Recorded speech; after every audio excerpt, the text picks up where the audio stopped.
उसका नसरीन का भाई होना ही मुझे परेशान करके रख देता है तूबा के लिए, बहुत ज्यादा। मैंने कई साल पहले बहुत बुरा किया अपनी बेटी के साथ। कभी खुश नहीं रह सकी मैं उसके बाद। अब दोबारा मुझसे वो तकलीफ बर्दाश्त नहीं होगी। अम्मी जान, गलतियां तो हम सबसे ही हुई हैं, मगर फिलहाल हमें फिलिस पे ध्यान देना होगा, क्योंकि वो सवेरा की बहुत कीमती निशानी है हम सबके लिए।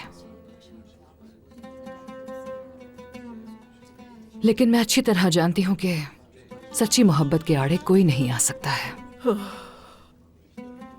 मसलन तूबा को ही देख ली, किसने सोचा था कि वो कुछ ऐसा करेगी।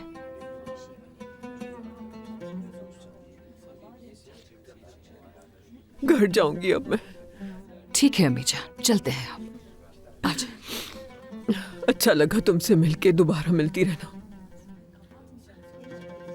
सुकून मिलता है तुमसे बात करके मुझे।